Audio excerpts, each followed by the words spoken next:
Here, you're one of my favorite alternative researchers, for lack of a better term, I guess. And I'll, of course, provide a preface and an introduction for you when this episode goes online, but I'd rather just skip the formalities and jump into some of the questions, because I already know the material is very diverse and involved, and, you know, we're just going to scratch the surface. So, I mean, is that all right with you?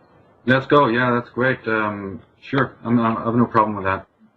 Well, you know, a lot of your work is on symbolism and the meaning behind certain events, and I wanted to hear your perspective on two of the biggest events recently, being the royal wedding and the apparent death of bin Laden, and ask if you see any significance in them, symbolically. Well, yeah, there's not just that, but there's a lot of other things going on. I mean, one has to say, before you even start speaking in a conspiratorial angle, just from almost a layman's point of view, these kinds of fiascos are there just to, you know, again, either edify people, keep them distracted, or to traumatize them.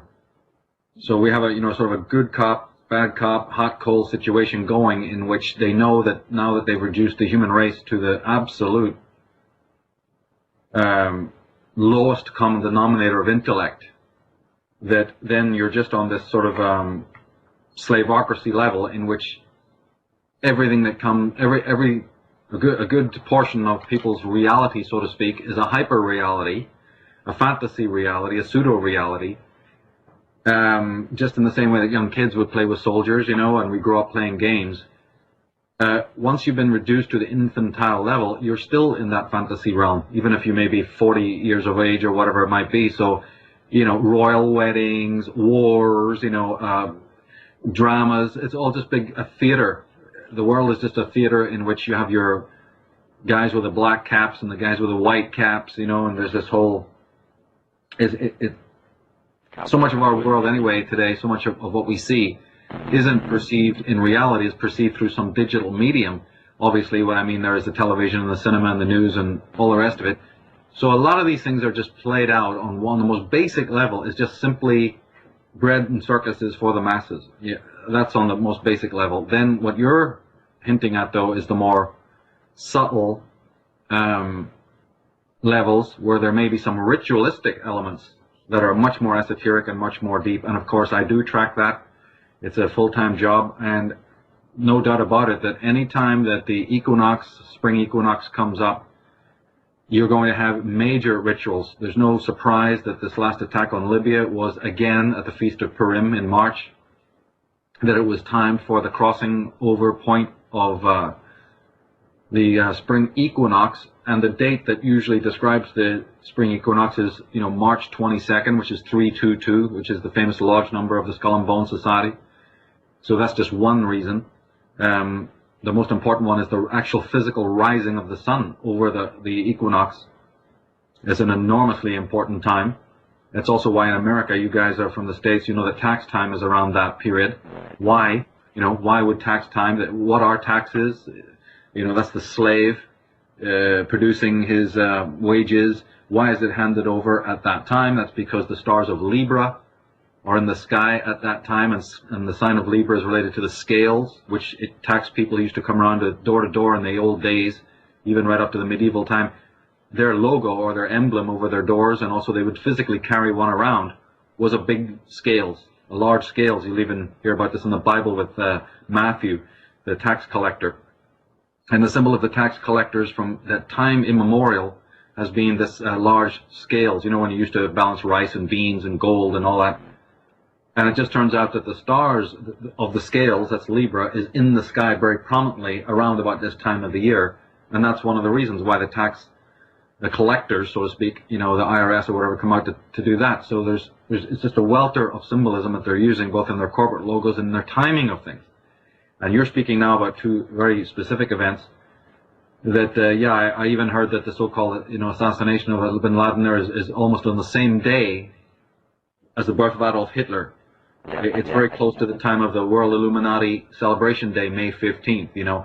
And then most importantly, there's a couple of other important astrological things that one needs to know about this time, and that's why the royal wedding is been timed now One small anecdote about the royals is that the Queen of England, whose birthday is actually in May, always traditionally has celebrated it in the sign of Gemini. So she's a Taurus, but she celebrates her birthday in Gemini.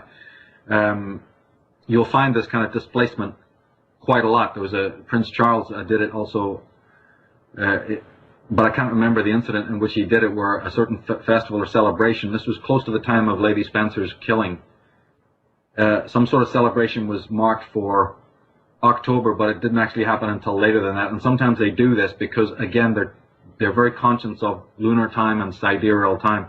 But the two events I was going to speak about that happen in May is, one is that the Milky Way begins there.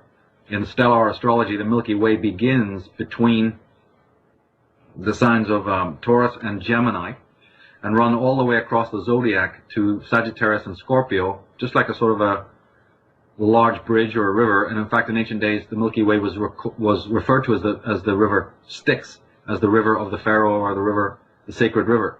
And therefore, that is running very close to this period right now. And a lot of the world's traditions, including the Maya, Aztec, Egyptian, Celtic, you name it, have been precisely arranged for this particular time. Very important celebrations, I might add. And then, for instance, this particular, what they call colure, or cusp, as it's now referred to, between the signs of Gemini and Taurus is important because that's where we get the word Minotaur. In the whole Grecian myth of the hero going into the underworld to face the so-called Minotaur, it's actually a play on words.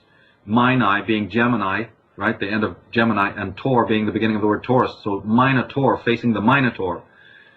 This is how these myths and legends, fairy tales, folk tales are created as veneer for astrotheological stories, traditions that are only known to the initiates. The people who create the movies know this. They're still doing the same thing. That's why half the movie companies of the world have this stellar symbolism on their graphics at the very beginning, be it TriStar or Disney or I don't care what. They're all aware of this stuff, you see. So that's another important portal point that happens in Taurus. And so a lot of these things will be coordinated for this. But then the third, and I think the most important thing to realize about rituals that happen in May, is that just as I said that during tax time the stars of Libra are prominent, well, in the period of Taurus and Gemini where we are now, it's the stars of the 13th sign of the zodiac, Ophiuchus. It's actually on the other side of the zodiac, but at night its constellations are in the sky. So right now why things are very important is because that 13th sign, under which so much ritual is done from this point of view, if you're talking about the Secret Brotherhood, the Black Lodge, the Illuminati, therefore they're going to always target very important relationships, very important ceremonies at this time because of the presence in the sky of Ophiuchus, the 13th sign. And that's an entire study in itself. So that's one thing to be looking into, is the presence of the 13th sign that's happening right now. Are we just carrying on an old tradition with these things, or is there an astrological draw, or is this just part of the control scheme? It's a mixture of all. They do this in exactly the same way as you would look at a wristwatch. It's that automatic. It's that unconscious in some sense. Of course, the planning is conscious and what have you, but what I'm talking about is the ideology, the idea that you should use the cosmological symbolism to protect you, to work with. I mean, I've gone blue in the face talking about to my members of Time Gnosis that they all, who are members of that system, using even the most basic numerology for their day-to-day business affairs and so on. And people get back to me saying, they see incredible, they're actually almost speechless with the amount of empowerment that they get from that kind of system. Well, that's just, that's just a module we've created. That's a very simplistic but, brilliant system. Think about if you had centuries of knowledge that you could draw upon, that your advisors, high-grade astronomers and astrologers, people who knew so much intimate details about symbolism, about numerology, about divination and so on, and alchemy and what have you. So obviously when they have this great power, they want to use it. They are very clever in that sense, and that's why they maintain the power that they have, because really they're not able to maintain it in other ways. If we look at history, we'll see that they've had great setbacks as well. They've not only had great infighting, these royals and these dynasties, but, times have changed. Like if you examine what happened in the aftermath of the First and Second World War, the rise of the labor parties, the rise of the common man to be educated and so on, they've had major setbacks. They've had to make a lot of concessions. And they've had to scale back their overt power. What I'm saying is that the way that they used to maintain power by way of the whip and by some baron sitting on in his mansion with, an army of slaves, I mean, those days are over, you know what I mean? They couldn't maintain that anymore. So they had to scale that back somewhat. But these are very cunning people who know that ultimately, even though you may have to scale that back, or you may have to downsize or whatever, doesn't mean you necessarily have to go out of business. You just become more cunning at it and more structured at it. And we know this is an absolute fact because we see the same thing happening in the Balkans now. After the fall of communism, exactly what I'm saying took place, where you have in the Balkans, after the communists, you had many of the aristocratic, oligarchical families of the old days, the old Austro-Hungarian Empire and all of these people who've been living in London since the rise of communism. Their daughters and sons, very aristocratic people, have gone back to, Yugoslavia, Romania, Bulgaria to set up shop. Even some of them have moved back into ancestral homes. That's the palaces that are still there, albeit dilapidated. And what's the very first thing that happens? Is that all the local yokels, right, who used to be slaves, their fathers used to be slaves under these oligarchs, are now laying out red carpets and tipping their caps to these Slavic oligarchs, just so glad to have them back now that the rotten communists have disappeared. Welcome, Your Highness, and we'll be glad to bend our backs and pick your potatoes and do your grapes for you, and create your vineyards. Like nothing has ever happened. They're actually begging for oligarchy to come back. So let's not forget that that's exactly the same paradigm as in the West. If these Western oligarchs, pompous bastards that they are, if they could get away with an army of Irish laborers and slave labor, they'd still be doing it. Take my word for it. It's just that they weren't able to get that, so they have to then use other means to secure their power. And one of those is the use of this incredible archive of symbolism to befuddle, to mind control, to create situations in which people start auto-hypnotizing themselves. Astrology is part of it, of course, and that's why you will have the flag-waving yokel, Joe Schmoes coming out, waving their flags, still to this day, or even worse, donning uniforms to go out and be murdered and to murder in the name of these oligarchs or the institutions that these oligarchies control. My work exposes what these institutions are. People can go to my forum. They can contact me to find out the network of royal orgs.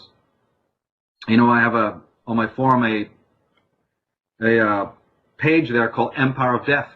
People only need to go to that and start reading that, meticulously study the links that I've put up there, and they will find just how vast this oligarchical network is, even though it may be somewhat in the background, hiding behind charities, institutions like medical and educational and philanthropic. It's the same story you have in America with the Council on Foreign Relations, the Trilateral Commission, the Rand Institute, the Brookings Institute.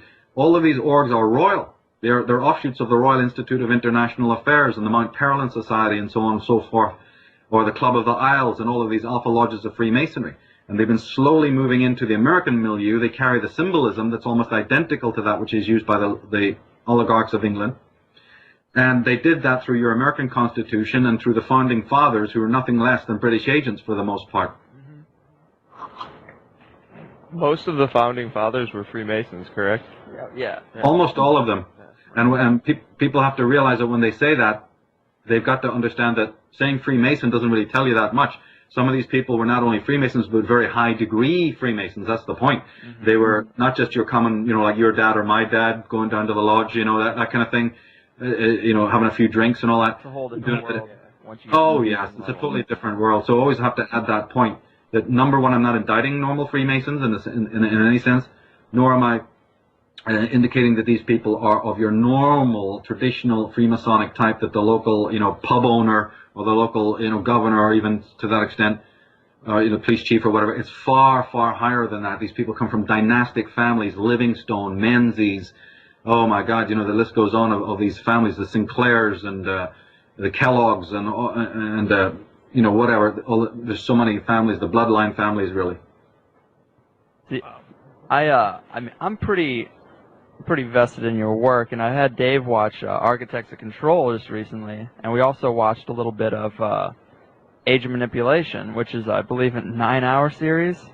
Something like that, yeah. It's great, but considering that this information is kind of new to a large part of my audience, can you sort of broadly talk to us about the history of the control and some of the major lies we've been told, including our origins? And I also was always curious, is like, what is really the point outside of, I guess, control to hide that information from us? Because you could tell us a real history in some ways, and really just with an economic model still enslave us.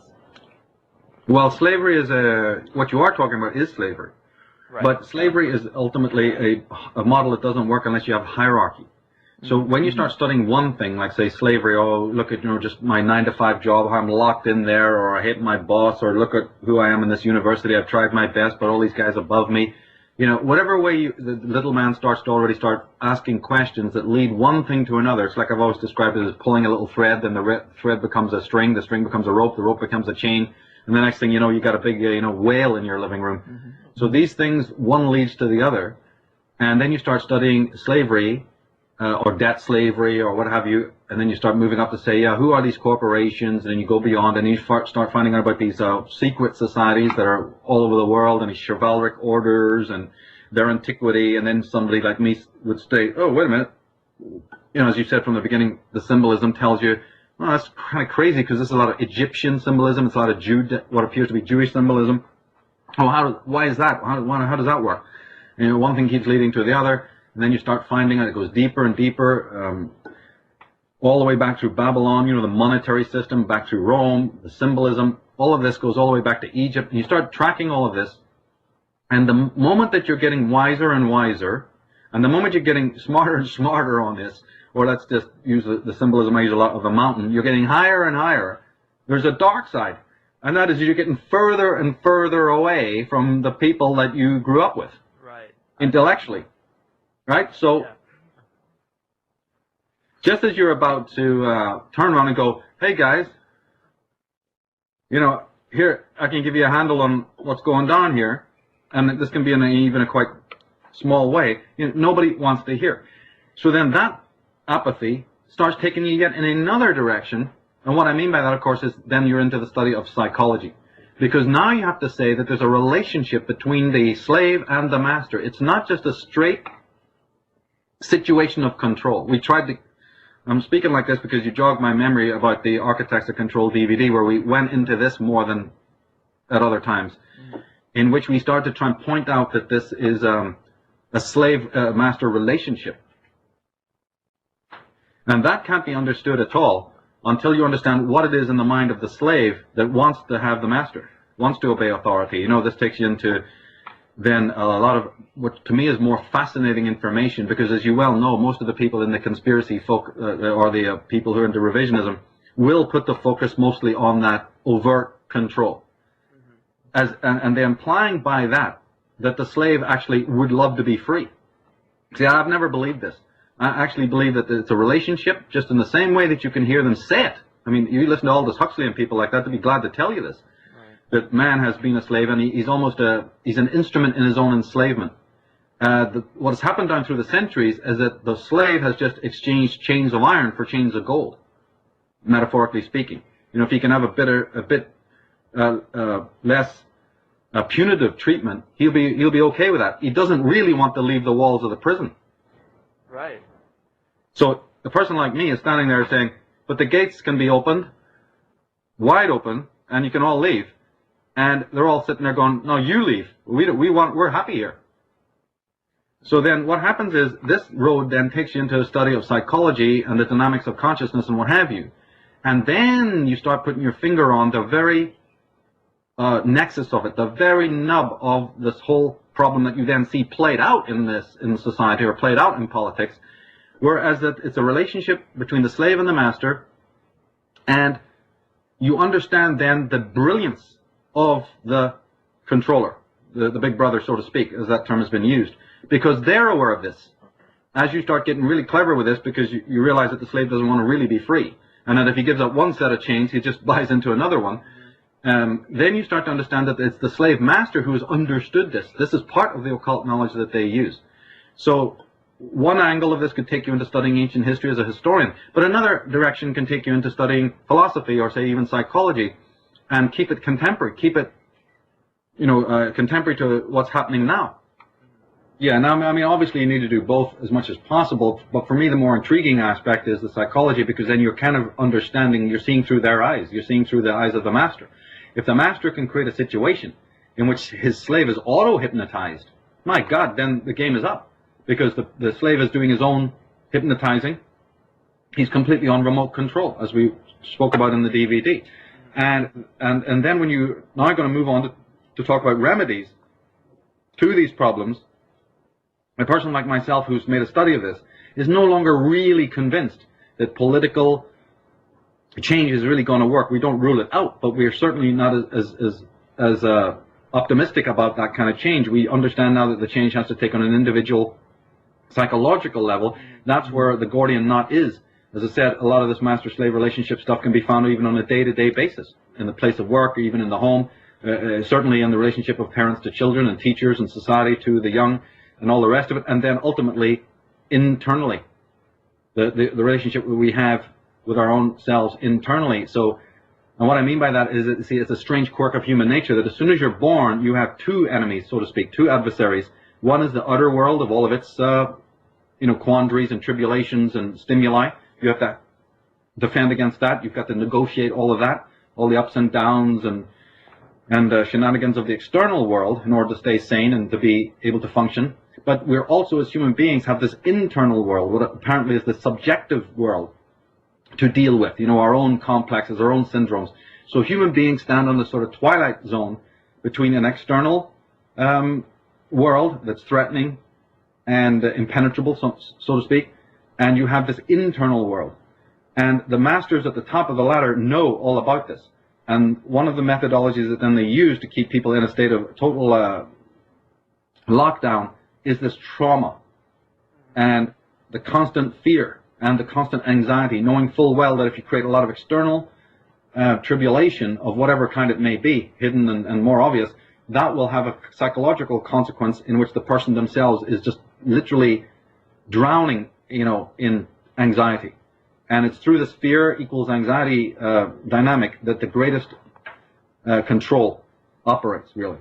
Yeah, when you mention the trauma, it makes me think about, I've seen in your work and other work as well from Jordan Maxwell or David Icke. A lot of this is ancient trauma that comes from the origins of our species, which it's interesting that all ancient texts talk about gods coming from the sky, and to me, I can completely see that being extraterrestrials and not gods. In translation, that would be hard to differentiate between the two. And, it is. Also, it's interesting that we're the only being I know of that has two chromosomes fused into one slot, and I don't see that anywhere in nature. Exactly. There's so many bizarrities about the human being. I've written about these in the Atlantis book, gone into great detail on this. And again, I would say that even if you just start from a non-conspiratorial point of view, which means if you can't buy into the idea of alien invasion or whatever, just the very fact of earth changes, just the very fact of cataclysm in a physical sense. There are many authors who've written about this who haven't the faintest idea about conspiracy, and yet they still conclude that the mind was traumatized. One of those people is Julian James, the great scientist. So, and he's not the only one. So there's people from within the traditional world who have accepted that psychologically man suffered a major trauma. There's actually a whole school of these people. I refer to them in my DVD and book. Their names are right there for people to follow that up, who have actually concluded that man is a traumatized being. They all have sort of different takes on what caused the trauma, but they somewhat agree that some sort of earth changes, whether it was desertification, the lack of rain, or it might have been volcanoes, or it might have been, the biblical flood. Some of them even do believe in that through the work of Immanuel Velikovsky and others, and Commons Beaumont and others, they do recognize that the world was, rent by enormous disasters. So even if you don't buy into an extraterrestrial presence, it still is factual enough to say that the earth itself, through plague, through famine, through cataclysm, through tidal waves and tsunamis and even a pole shift. All of this is now coming to light in very recent times. That alone will convince an open-minded person that something enormous took place to the psyche of man. In my opinion, there's no doubt about it. There can't be any doubt about it. And it is good to see that now David, for one, has been talking about that. And his latest work is looking into the cataclysm somewhat. And that's great because I insist that it needs to be studied. You know, it's the center of my work, and it's very important to understand that that particular original biological, physiological and both psychological trauma aided and abetted the masters later on. They know about it. They know that the psyche is fragmented. They probably know a great deal about it. And they have said, well, listen, that happened fortunately, so all we got to do is sort of maintain a constant culture of trauma in order to bring in whatever agenda they're doing. They bring it in on the back of that, of wars, of famines, of poverty, of tremendous social injustice, and then the psychological versions of disorders that are rampant all over the world.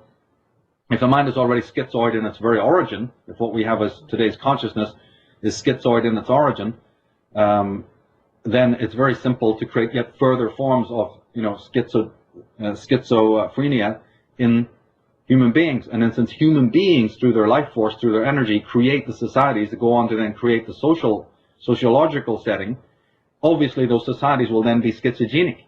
And then it becomes a feedback loop. The schizogenic societies create yet further children who are polarized, fragmented, narrow, spiritless, whatever you want to call it, and then they go on to create yet more. So that's why we're heading towards this post-human world. That's in a long time in the making. And it doesn't happen just through one thread. It's very deeply disturbed people, to the point where now they're even wanting to shut down emotion. People are not in any way attuned to their own emotions, for goodness sake. You know, and then that brings up a huge big pharma leviathan to take care of that again, because what man will do, and what man has been traditionally doing, and one thing we must insist is that you're going to see more of this as we count down to 2012 and beyond. What I'm going to say now is going to be increasing as the years go by, but it has been happening in the past all down through the ages, is that when a human being has that inner anxiety I was talking about, where they have to confront all the inner syndromes and complexes, one of the methodologies that the ego uses to offset responsibility or to just escape that inner trauma is to project it outwards, is to simply say that the reason for all their disorderly feelings or this feeling of anxiety or stress or whatever it might be, it's externally, it's because of this and that and the other. It's because of the economy. It's because of the wars. It's because of, you know, relationships or whatever. Man will always find ways to project his inner angst onto the external world, place the blame there, and then step back, and then again want some authority figure to come in and lead them or guide them or fix it. So we have this problem as well, is what's called the transference, the displacement, or the sublimation.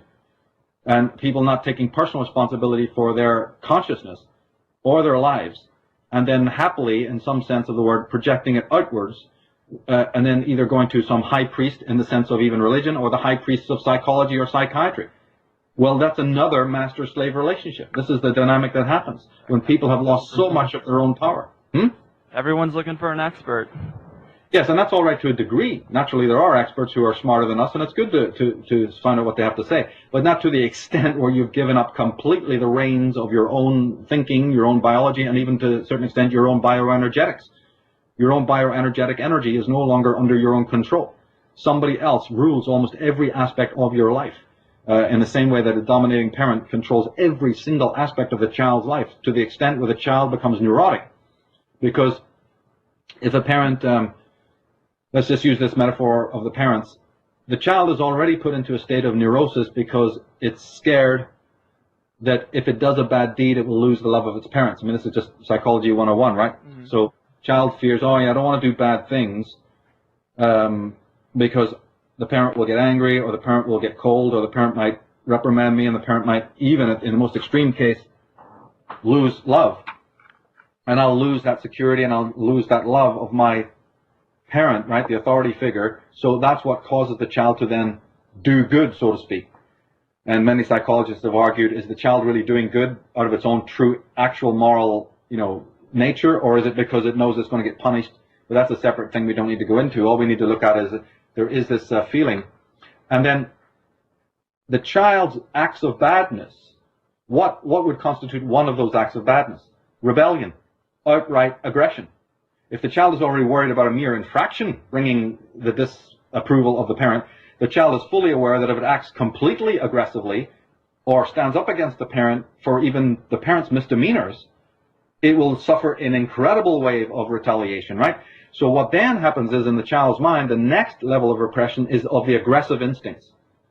And see, what my message is that these aggressive instincts are not all necessarily bad. When something rotten is happening to you, you should act aggressively. You should not be all right with it. But very early on as children, we learn that any act of aggression whatsoever will be immediately cause enormously painful reactions. You know, like I say, the complete loss of love from a parent, let alone all these other consequences that might happen. So the instinct of aggression, which is a natural bioenergetic response to the violation of your integrity and the violation of your selfhood, you repress it in order to identify with the master, to identify and get their approval. So in other words, you're willing to accept any kind of tyranny and even accept the approval of that tyranny because you've repressed your own instinct of aggression, and that act of aggression might have been as a defense against the violation of your selfhood. So this is what we see when then we take a step forward and move into the political world or into the sociological world. That's what we have. We have a world of smiling depressives, each one of us seeking the approval of others, and it's a soft tyranny that is taking place. And the moment that any individual, and this is the crux of the matter, and people who are going to think deeply about what I'm going to say now, they will have a big, big piece of the answer here. And that is that the anxiety exists when any kind of show of selfhood emerges. So in other words, that the person who has repressed their instincts, the person who has completely self-mutilated their own selfhood, their anxiety is not a true anxiety, right? Their stress is not a true stress. It's the stress of that selfhood which doesn't go away, trying to reemerge healthfully.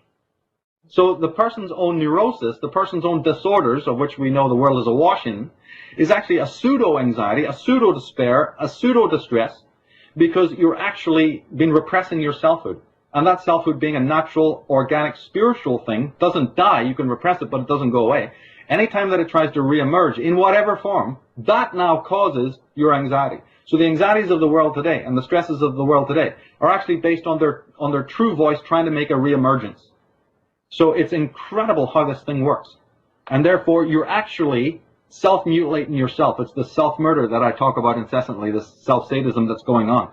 And you do it to get the approval of these slave masters who are pretty much in the same boat. They're the self-murdered. And then they encourage you to self-murder yourself, and then you do it. And then any anxiety that exists today is not, Greg, the anxiety of, oh my God, I wish we were all free. I just wish we could get rid of Big Brother. I'm losing sleep because we're in a slaveocracy. No, the stress is, gee, I wish I could get a better placement in that slaveocracy. Gee, my biggest problem is I wish I could really get rid of my selfhood completely. I wish it wouldn't bother me at all, and I was able to go along and get along and be a real celebrity, you know, and have everything that Big Brother could hand me. I haven't got enough seniority within the lie. Right. This is what we're dealing with, and that's why that answers, as I said, if people think about this, it'll answer a lot of things. One thing it answers is why so many people in so many parts of the world deny the conspiracy and fall in line. You see, that's why there's so many treacherous, deceptive people all over the world in the state of delusion, so that when somebody like me starts to speak, they go, Michael, you're crazy. Look at all the sane people with their uniforms on, walking in lockstep. What are you telling us, that we're crazy? You see, that's why it's so ubiquitous throughout the world, because it's an inner psychological contract that people have with themselves. And so you have to free yourself, first of all, from that web of lies. You have to ask yourself, not that I've been sold a lie, but why have I bought a lie? Hell yeah. I mean, I find that all the time. The more I talk about this type of material, be it even the control side of it, or even the Nephilim side of it, even the Anunnaki side of all that ancient stuff, or be it Atlantis or UFOs or anything, I'm constantly seeing myself marginalized by people I've known for 15 years that just they don't have an interest, and I'm like, I can't see how they don't have an interest. It's kind of it's like they'd rather continue to play the game and try to get ahead in it, like you said, than admit they're playing a game at all. And yeah, but if you brought out your balls to do a juggling act in front of them, you'd have tons of mates. Exactly. How do we get back to finding our selfhood, as you said? By never asking anybody else how to do it, and by fully by disconnecting that chain. And first of all, just noticing it simply without judgment. Because if you judge yourself, then you're doing the same self-sadism and beating yourself up. Just observe it, like any genealogist observes whatever he observes. It's basically a sort of a rational observation of the self and how we disempower ourselves. My work is entirely based on that. It's a deconstructive process, or I've described it in other ways, an apophatic learning, in which you simply deconstruct and try to break down the kind of barriers that stand in the way of your selfhood. Ultimately, all thinking is destructive. I know people have a very difficult time understanding this, but thinking is deconstructive. The rational, critical apparatus is to break down illusion, to see through lies. Scientists do it every day. Detectives do it every day. We do it every day. Progress is all about looking at how to do a thing better, which means throwing out all redundant ways of doing things. That's what psychoanalysis, psychology, philosophy is all about. And one of those threads is the simple, natural response that we have to seek guidance from the misguided. There's many reasons why we do it, but it needs to stop. And we have an entire world full of gurus and teachers and pseudo-teachers and misleaders and whatever else, who, because they have a little modicum of knowledge or insight, technical or other, they then set themselves up as gods. This was pointed out even by Socrates, 300 years BC, that this is what people do. And then they set themselves up as authorities and then try to dominate everybody else. They don't awaken your own natural intelligence. Shit, that threatens the hell out of them. They don't want that. So we have all these petty dictatorships, starting from the home, starting from the family level on up. And we have to watch that tendency in ourselves, and we have to realize that when it comes specifically to your question, how do we return to selfhood, there is no A to Z anywhere. There may be some signposts that other teachers and philosophers who've done lots of thinking through the centuries, and we definitely should be up to speed on a lot of their theories, of course, because we don't have, one of the other paradoxes here is that the normal human life isn't long enough to even come to grips with some of this information. That unfortunately is just a built-in problem. One of the things that assists us is the fact that we have, many teachers, many philosophers and great men who have done a lot of this thinking for us and have sort of percolated down a lot of the key answers, and we should be up to speed with what they're talking about, but only as signposts. We still have to walk the map. We can't just get in line behind those guys. They knew what they knew for themselves. Their philosophies was an outcome of their particular psychology as well. Doesn't mean that it's going to fit everything that each other individual understands. So you have to have all these teachings percolate down through your own consciousness, and that means work. That means hard work, and that means cutting no corners. But it doesn't seem like hard work if you're passionate about it. That's what is really separates the sheep from the goats. It's only a lot of hard work if a person is so distracted with other nonsense in the sensational world and it hasn't got the passion. If the person has the passion about it, then it doesn't seem like hard work at all to familiarize yourself with these concepts. For instance, just explaining why there's the mind-body dualism or whatever it might be, or again starting with the symbolism question, or asking the big question, is there a God, and so forth and so on. If a man is passionate about these kinds of questions, then he will be guided, but he doesn't need any external physical guide necessarily. Those are just signposts that he meets on the way as he is doing the walking. This is the thing to bear in mind. Yeah, I know you're familiar with Alan Watts, but he basically taught me that Zen is just trying to act without that thinking filter. Just act immediately without overthinking it. And when it comes to the symbolism, that is where I think I just drive myself crazy. And, for example, I have a friend, Kyle, who swears by the symbology as well as, the 1111 phenomenon. And for me, it's just a hard thing to believe, and I actually have been talking to him about, I've personally experienced an overwhelmingly amount of coincidences with the number 42, and I don't understand why or what it could mean, and I drive myself crazy with interpreting some of the symbolism in life, because people, lectures talk about the idea that your higher self is trying to talk to you or lead you, or something's trying to lead you, and I drive myself crazy wondering about the interpretation of symbols, or is there meaning in this, or am I just projecting this meaning onto something, and stuff like that. How can we hone in on what's meaningful Well, we do it all the time, but what we do is, like you've just said in your sentence, you beat yourself up for doing it. That natural flow of intelligence that is projecting, and that's a good thing. You're meant to do that. You're meant to see all meaning. When you speak about meaning, there is no meaning external to you at all. All there is existing things.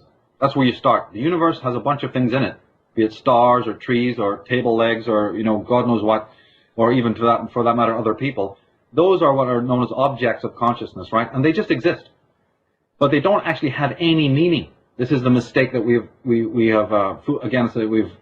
flipped it over. We have an inverse understanding. Meaning comes only from within.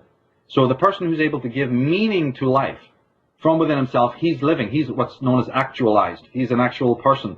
He actually has not only existence, which is given. See, we didn't create our own minds or our bodies, and we didn't create the universe. So in philosophy, for instance, they ask, what can you be certain of? Well, you can be certain of one thing. You didn't create yourself, and you didn't create the universe around you. That's certain, period. So start with that. And if you didn't create those things, then you sitting worrying about what existed before God existed and how the universe came in before the Big Bang and what might have been before time is kind of, in a way, really meaningless from an existential point of view, because you weren't there, you didn't create it, and in your one life you probably could never work it out. And even if you did work it out, say some scientists actually cracks this, which they haven't, would it really change the person's existential existence? The answer is no, it wouldn't. Next thing is, you didn't create life on this planet. Let's take it down from the universal right now to just this planet. Life on this planet, what is it, 15 million years old or whatever it is? I can't remember exactly, but we weren't there at the beginning of time when they say that human life or animal life or intelligent life began, right? So we weren't there at that point of origin either. So a lot of worrying about that period of time and what existed before it and how it happened and all that is really, again, useless, meaningless information from a psychological and existential point of view. The only beginning, the only origin, the only miracle that we were privy to is the fact that we ourselves individually were born, and that by being born we grew a thing called consciousness. We're able to think about ourselves, we're able to think about thought, and we're able to have this incredible facility. That origin we are in charge of. That origin we can study with this interior speculative ability, this rational ability. So that is where then many philosophers have said the main focus should be. These other things are of interest, of course, naturally, but they're not really of interest psychologically or existentially. Your existence, the fact that you came in with consciousness, and it's what you do with that consciousness, right? How you orient it. So thinking of itself is, again, meaningless. It's what you're thinking about, and it's how your thinking is focused. This is where the real answers will come from. In other words, what I'm saying again is that meaning comes from within. You give your life meaning. But what we do is we shut off that organic intelligence, or it is shut off for us, again, by the parents and what have you. And then we start to conform, or we start to let other people lead, or we want other people to inspire us. We're really exhausted when it comes to turning the inner senses on, because, again, that will, again, lead us onto our own path. That breaks us away from the collective. That's why we're scared of it. We're so traumatized that we lean, and what we lean on is the mob. We lean on the collective. Many people have even said that our so-called ego is just not the I at all. That is just a construct of the collective. Like the inner sense that you're talking about, do you believe that you can achieve like turning that back on through hallucinogenic drugs such as like ayahuasca or psilocybin mushrooms? I can't say, because again, my statement would be presumptive on every individual's particular journey. Some people can. Some people can. Exactly. So I mean, goodness me, a man in a dungeon could do it when that will opens up within himself. So absolutely, I can't sit there and make a pronouncement one way or the other, because remember, you're talking about the individual psychology. If a person with a toxic psyche, and who's basically self-murdered himself, goes and does one of these experiences, he may blow his brains out, he may blow his mind completely. Whereas another person who's a more healthy attitude, all of this breaks down to attitude, may go and have one of the most powerful experiences of life. Isn't it true that even David Icke started his sort of journey, or if not started his journey, went on to have these powerful experiences? So again, it's really impossible for another person to dictate or to speak about it, Right on. one way or the other. What do you think life would look like today? What do you think our lives would look like today if we hadn't been lied to or manipulated, and this control hierarchy hadn't, hijacked the way we all live? I've thought a lot about that, of course, and I think that also the philosopher Nietzsche and to a certain degree Heidegger were very much looking into that question. And of course they came up with it. The one thing that would have to be removed would be this incredible dependence on the mob, on the collective. They were both critics of the collective consciousness, because they said that the collective energy, and they're not really the only ones, Sigmund Freud and Jung and others have said this in their own language, but Freud, I mean, it was Nietzsche and Heidegger were the deepest, I think, and who sort of put language to this. And they basically were trying to say that, look, your ego, or that part of you that they call I, they didn't use psychological language. So, in fact, Heidegger didn't even use the word consciousness at all, because he didn't believe we were thinking at all. He said we still have to learn how to think. But in very brief summary, I think what they were saying is that because our sense of selfhood is an inauthentic selfhood, it's a pseudo-self, made up of just the approval rating, you know, this collectivism. For instance, let me give you an example. I can't remember who it was, but there was a famous scientist or some sort of psychologist who basically said that a child even learns that it is a separate entity from the simple act of it being looked at by a parent or by other people. When the child grows up, it has no sense in the early stages that it's an individual. It learns about that it is a self because it sees other people looking at it. And then it learns to look at other people in the same way. See, by being looked at, just the act of perception tells the child slowly, I am something that I must be being looked at. And then that develops slowly onto self-looking, like the subjective idea of being able to observe yourself. So in other words, the child wouldn't even have a subjective self, wouldn't even have a clue of its own existence without other people. The point being that there's a healthy need for collectivity, right? It's in the cues and affectations and exchange of body language and words and eye contact that even gives any one of us the feeling of selfhood. So what they're trying to say is if you didn't have other people, you wouldn't even have a self, and we couldn't even possibly conceive what that would be like. But then, of course, you can go too far, because the roots of your sense of self is other people and their existence. It becomes very easy, as we've already been dialoguing in your program here. It's only one step away before that becomes extremely chronic, isn't it? Because since people are the basis of our sense of self, my God, it's only the next step then to becoming completely absorbed in the collective for a sense of self. We may become even addicted to it.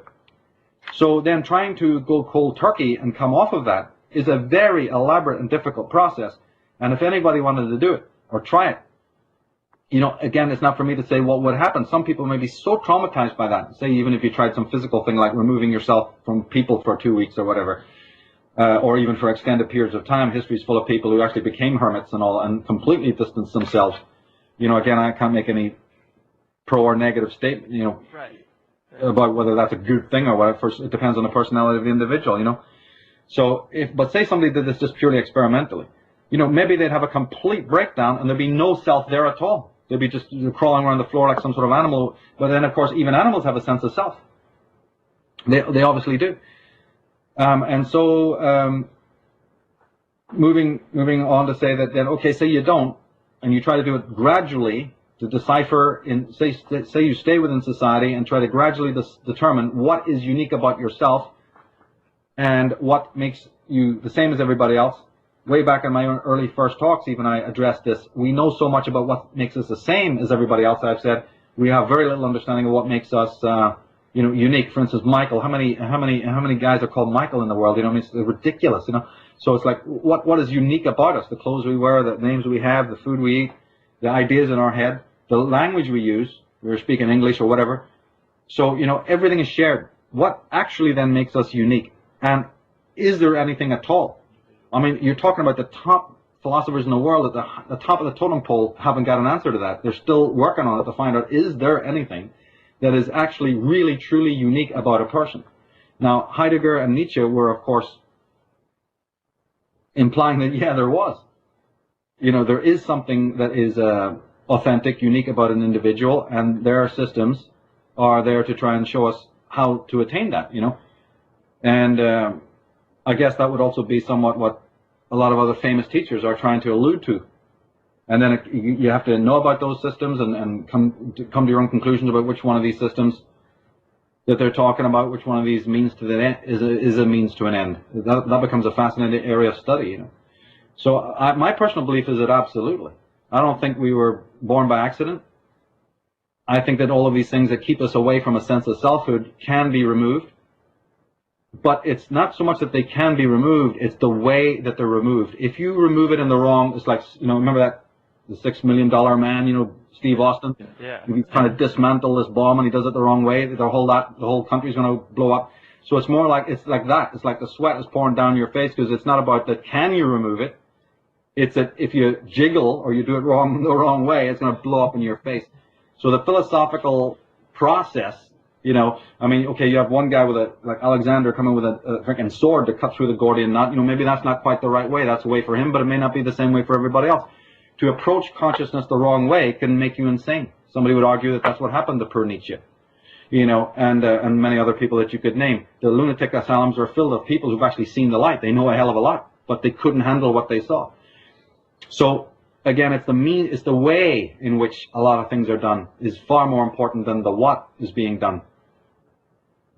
And that again, you can't really train somebody for. You can't. You can show a person how to use, like I say, a bow and arrow, right?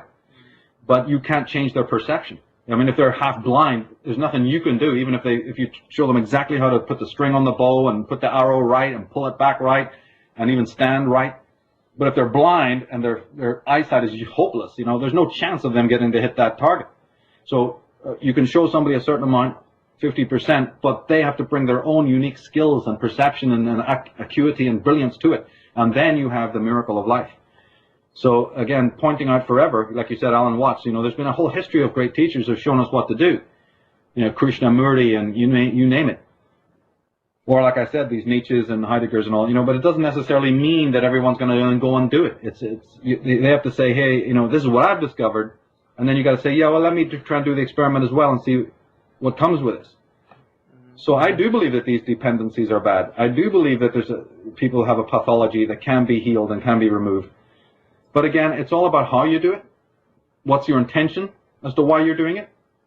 As you know, a lot of people will want enlightenment for the wrong reasons. They may want it to have more power over people or whatever, or they may want to sit at the right hand of God or whatever it might be. So the reasons, the motives, may be, the thing that they want might look good on paper.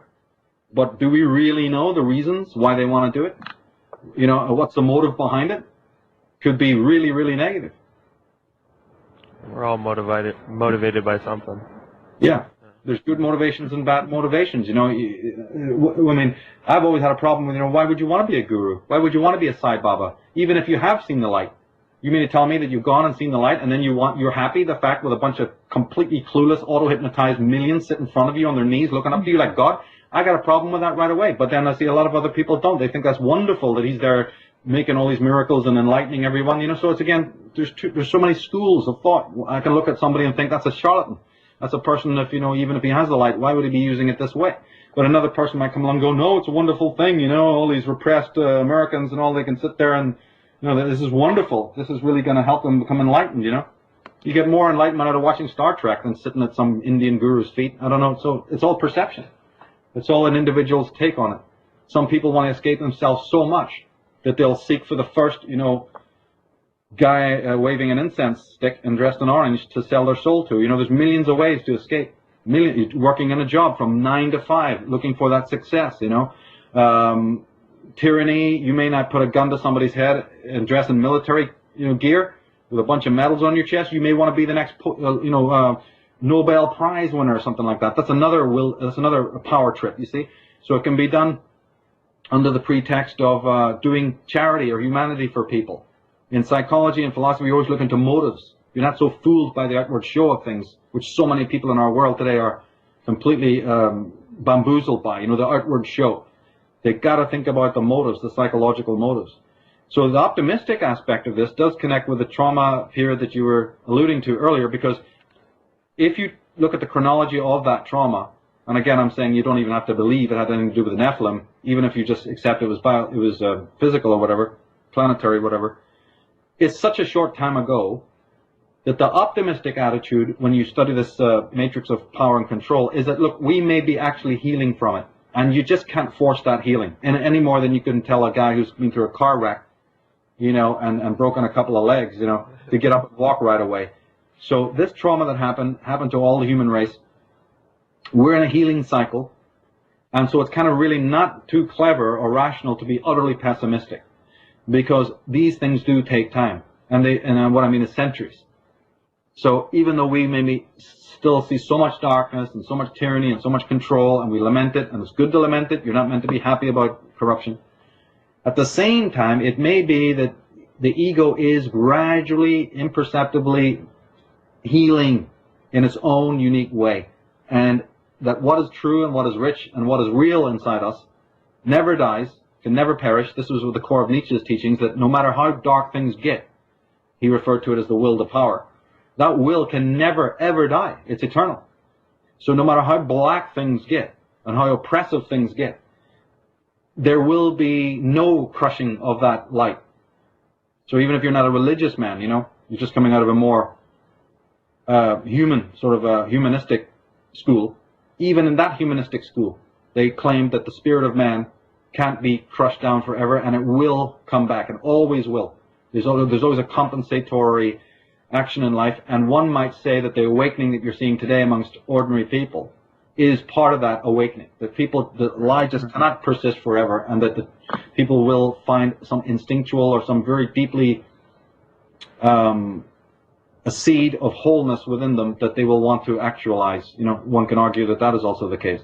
Right. I've heard many people refer to this time as the Age of Enlightenment, Age of Awakening, in astrological terms, which I really have a hard time with the astrology part and really seeing how that could affect us, but it is funny to see that the internet came directly at the time that's considered a time of enlightenment, and if I were to write that thousands of years ago on paper, the internet would be the perfect incarnation of that coming to life. So I do see a similarity there and a coincidence.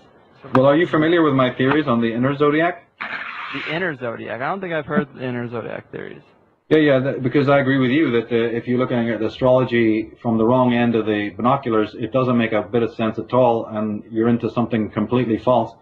The origins of the zodiac are internal. The so-called external zodiac that people are studying is nothing more than a projection of consciousness. And I have that information on my Taroscopes website. There's articles and interviews and a video tour that I made that will explain the origins of the zodiac connecting to consciousness. In other words, the very same architecture of your consciousness, the very ability that you even have to know the difference between 1, 2, 3, 4, even the numbers 1 to 10, how you can tell that they have an order, that they run in this order, or that the 1 is different from 7.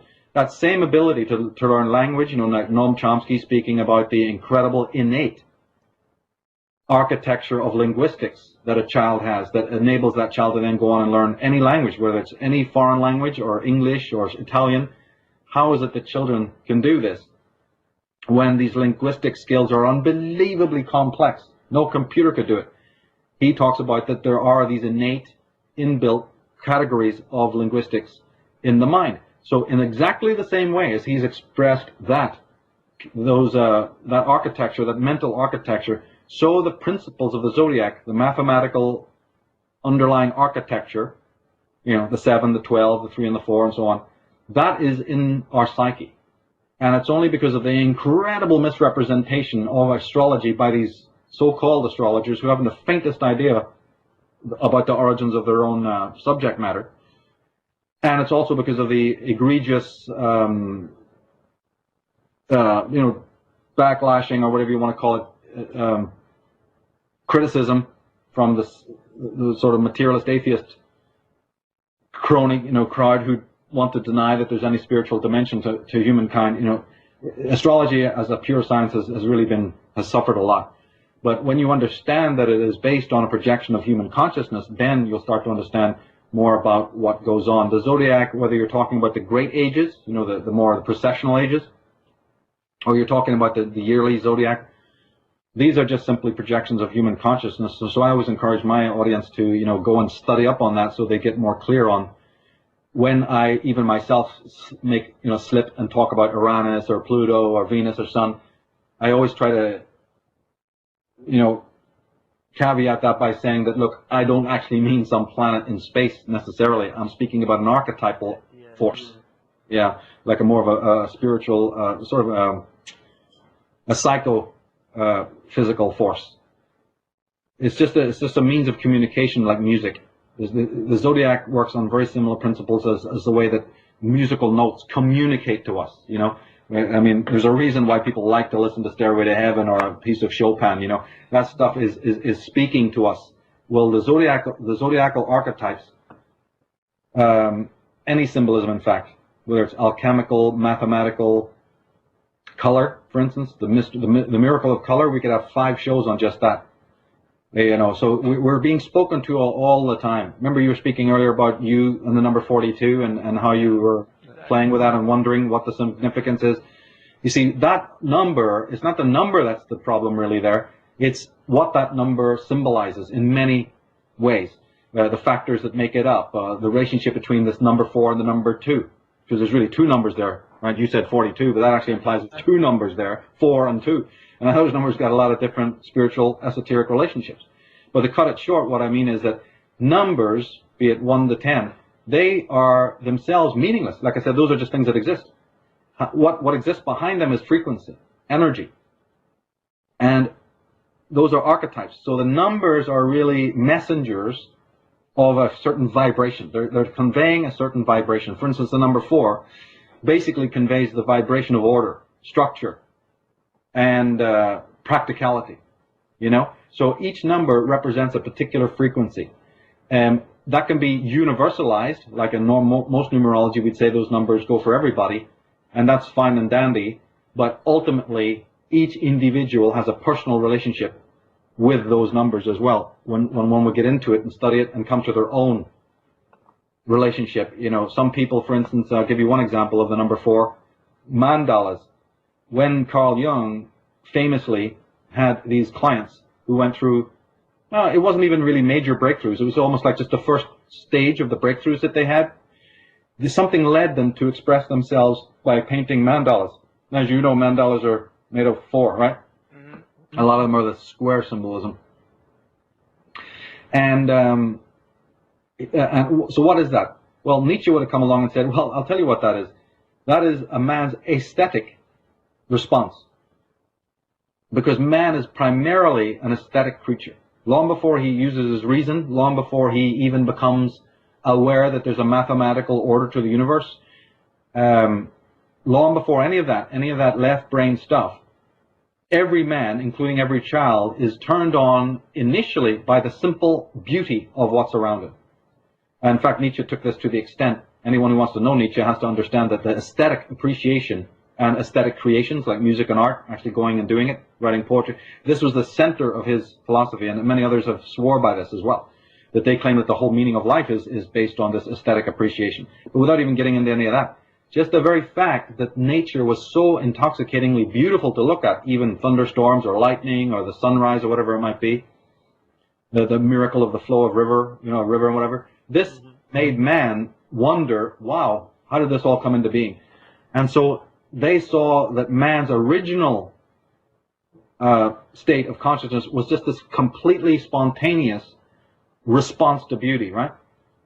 And we still have it today. And in fact, I mean, we know this because you can look down through all of history, and all the people that we admire, including the Leonardo da Vinci's, were artists before they were geometrists or scientists.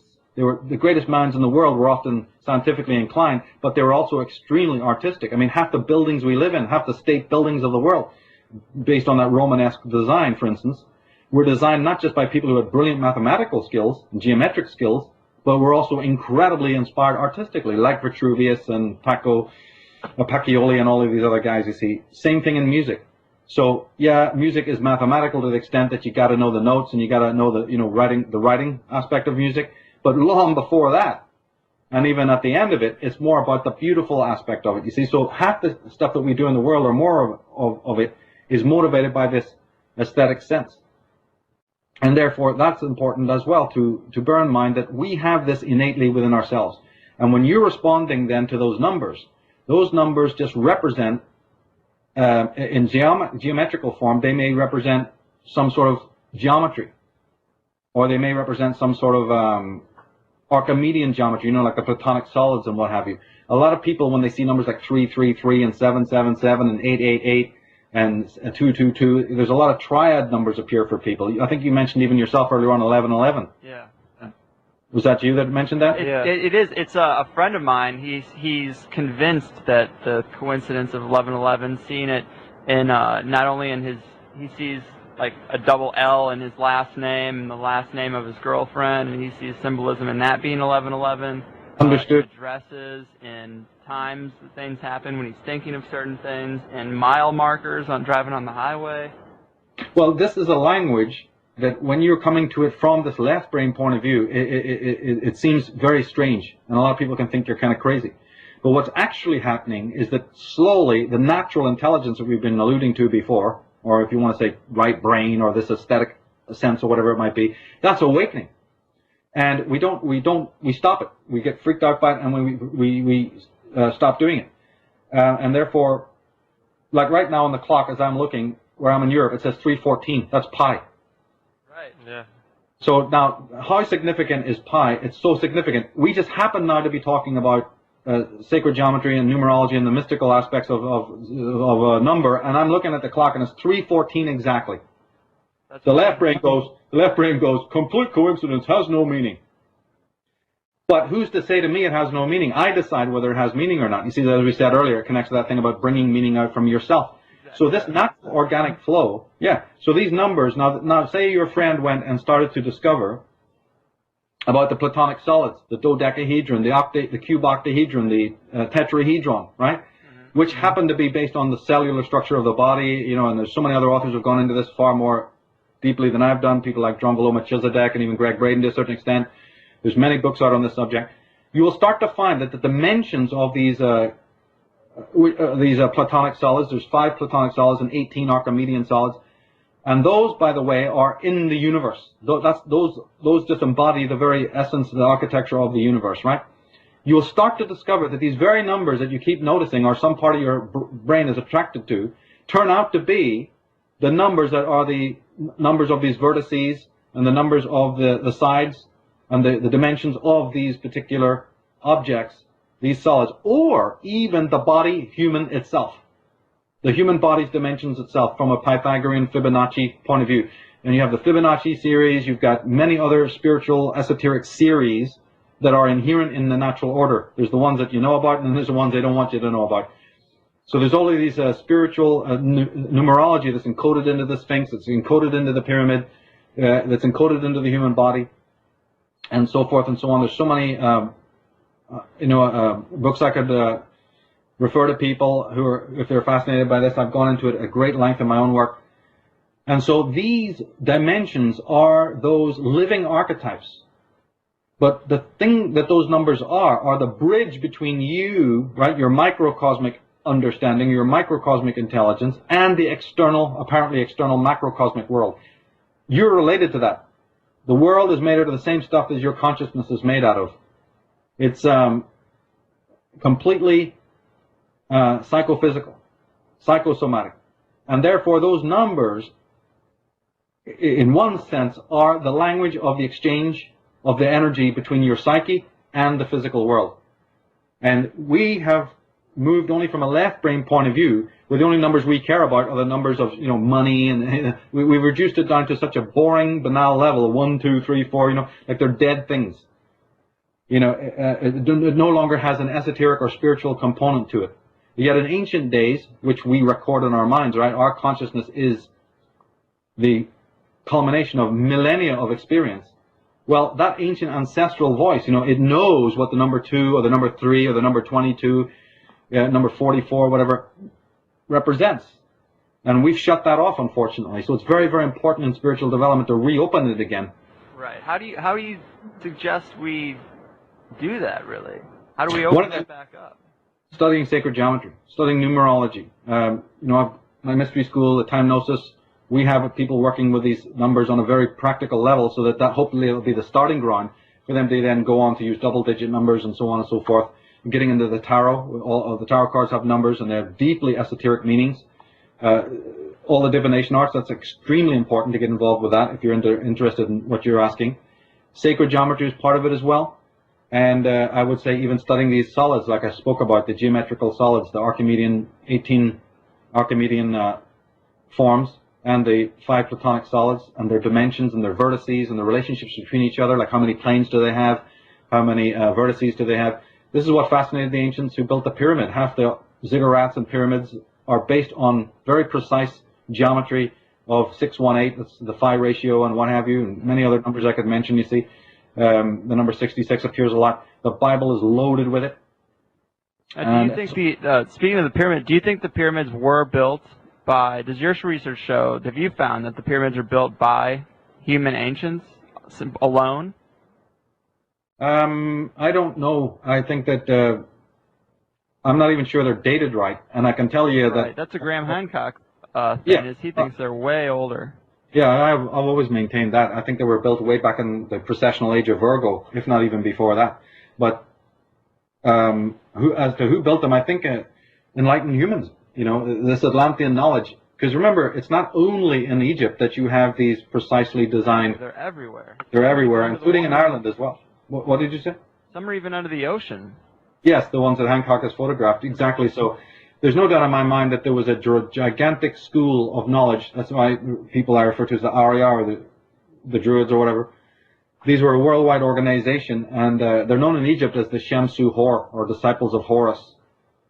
And they're the ones who actually built the pyramid. But the knowledge that they brought with them was Atlantean. It was from the ancient days when lots more things were known about the planet Earth than we can ever imagine. And also the consciousness of people was pre-trauma. So we're talking about people who had a very high level of consciousness here and knew how to move these blocks. You know, now there's even some, in the last 10 to 15 years, there's been some individuals who've even learned to move these stones. But 20 years ago, there wasn't even a crane that could have lifted them. Now they've made some small effort to even show that they could have been physically maneuvered. You know, so we're slowly making progress to realize that, yeah, it probably could have been done just with what we would describe as human beings, you know, without necessarily believing any supernatural or off-world presence. But again, I'm open to all things, because those sarcophagi, and I don't just mean the ones in the pyramid, but the ones in Saqqara in the south. I mean, the top engineers in the world with the latest equipment, the latest measuring equipment, cannot work out to this day how the angles of the inside of these boxes, you know, like the king's coffer, and these other big, giant, what they call sarcophagi. It's just nobody can work out how those angles are so precise. They don't even have the tools to do it today, let alone to cut them and get them so precise. And then the utter travesty, when they come to date it, they pick up a piece of broken pottery from beside it, date that pottery, right? There could be some, you know, piss pot that some guy put there, some old shepherd. Date that, and then say, oh, well, now we know how old the sarcophagus was. I mean, that now passes for academic, you know, sort of like, you know, science or whatever. Yeah, this is what they hand to you on the plate for hundreds of years. Wow. Now, as far as this knowledge of the planet that is obviously on a mass scale lost right now, do you think that the elite still hold this knowledge true? Because it seems like throughout history there's been a pattern of conquering a group, burning all their records, destroying everything they have, building a school. Well, two things about that is I don't believe the records were destroyed. All these libraries, I believe, were sequestered first. The ancient libraries, they say that Alexandria Library was burned down, like, you know, about 4 times or something. But there's some very severe controversy about the final burning when Caesar was there. And in my eyes, the knowledge was taken, just in exactly the same way that history tells us that the Temple of Jerusalem, so-called, was plundered by Titus and all the gear was taken over to Rome. So there's no question about it that these Dragon Court, whether they be the Roman version or the Greek version or whatever, these people were plunderers. They knew where they were going. They knew about the antiquity, and they even knew about the sacredness of the stuff they were getting their hands on. So number one, I don't believe that it was burned. I believed it was sequestered, and they've had access to that through their private libraries. We all know about the famous Vatican Library, but that's only one of many private libraries all over the world that nobody would have a chance to get into, not even on a very high level, not even if you were a very senior academic. There's libraries that they just simply would not let you have access to unless you're an extremely high-level Freemason or, member of the Illuminati or what have you. Now and again, something leaks out here and there, but ultimately, all that'll leak out is that these things exist. What's in them never gets sort of revealed or what have you. Yeah, it's funny that after thousands of years, no ruling member of the elite has ever just come forward with a smoking gun just out of guilt. Because they have a lot to lose. Remember, it's a simple mafioso situation in which, first of all, most of them are ideologically completely in agreement with what's taking place. Secondly, they've got a lot to lose because once you go through their system, and I mean even just in a more sort of a humdrum, you went to their colleges, you joined their fraternities, you did well, and then you moved on and they put you in a nice position, you were the head of this or you were the head of that. They give you a bank to run or a country to run and all this kind of thing. Or a big shipping line or whatever. You don't really have, the power to sort of turn back. I mean, one of the things you got to understand about these guys is they sacrifice a hell of a lot to take that silver spoon. I mean, that has to be understood. There's really no way out. I mean, there's a movie called Brotherhood of the Bell that sort of lays this on the line and shows you how difficult it is. Because they'll ruin you. And if they don't ruin you first, they'll ruin your brother. His business will suddenly go bankrupt for some bizarre reason, or whatever. They will mess with people around you to give you the warning. And most of the highest level guys don't even need the warning because it's already inbuilt into their brain that if you ever think that you're going to, bite the hand that feeds you here, think again. Because they'll make you very aware of the fact that others have tried it and lost. So this minimizes it. It doesn't rule it out completely. Right. And it doesn't stop accidents from happening. For instance, during Perestroika, lots of files were left just stupidly. Big buildings full of precious files were left unguarded. And so independent journalists were able to go in and grab all of the stuff. Same thing happened in Franco's during the Civil War in the Nazi, or the fascist leader Franco in Spain. An incident, for instance, will happen where the Allies came and bombed the whole of Barcelona, and bombs did strike the government buildings, and all the filing cabinets were blown open, right, and all the soldiers and everybody in the guards had scattered, leaving some very important journalists to run in and basically grab and hide all those precious files, and then spent their life translating it. And because of that, we have authors that we know now amazing things about, the Jesuit connection to Franco, or we know something about the secret society Freemasonic connection that never would have come out any other way, you see. So there's flukes that happen. There is the occasional whistleblowing person, but it doesn't happen often, and it happens enough, I think, for people like myself and Yuri Lina and other people to go and gather that data. But certainly, yes, it's not as much as you'd want, no. But coming back to your original question, do they have the knowledge? Do they maintain that ancient knowledge? The answer is absolutely yes. We know that this is the case because the ley lines, the architecture, you only need to go back to the rise of the Templars in Britain. The Templars go a long way back, right back to the 9th century, 13th century, what have you. But even if you just deal with the 11th century of the original Templar families coming to England during the Battle of Hastings, the simple fact of their ability to position their houses, monasteries, and subsequently their churches and their state buildings on key areas of the geomantic grid is just could not be coincidence. Well, Washington is set up that way. If I'm yes, exactly. Yeah. Same thing again over in America. In that situation, you find that just so much precision. And when you really get into it, and you find out how much they observed the movement of certain planets, individual planets, particularly Jupiter, but then stars like the movement of the star Sirius, for instance. The meticulous observation of any of this is obviously not dreamt up in 5 minutes. I mean, these things are very difficult. And remember, you have to sequester it, because you can't even let ordinary, clever laymen know about it. Not all laymen are stupid. Some of them are very intelligent, but they're not in on the game. So you have to have these fraternities. You have to have these secret fraternities to make sure that this knowledge isn't even then misused by what they would call muggers in the street, right? That's highly intelligent laymen who shouldn't know this. And we don't want those laymen also going out and teaching everybody else how to do it either. So remember, occult knowledge is occult because they want to keep it for themselves. They don't want you doing it. They don't want you finding out about it, and so they've locked it down. That's why if you try and go and study anything that's more esoteric, well, you're not going to be able to. You have to pick that up on your own time. You're not going to be able to study it within college or university. In fact, you may put a target on your back by even mentioning that you're interested in these things. Do you think that the symbolism that the elite use, obviously, I assume you would think there's some esoteric energy in that symbolism. Do you think that's what allows them to maintain the sphere of control over many years and over a global network? Yeah, because remember the sciences that they're using, these meta arts that they're using, are not negative in themselves. There's nothing evil about there's nothing evil about compasses and protractors and tarot cards and astrology, and any of the things that they're using in themselves are completely neutral. As a matter of fact, all the tools that they're using were once in the hands of, the world's greatest enlightened people, and were used for the good of all humanity. And more than that, the things that they're using, these sciences that they're using, are the sciences of the universe. They're the science. That's the science that holds the universe together.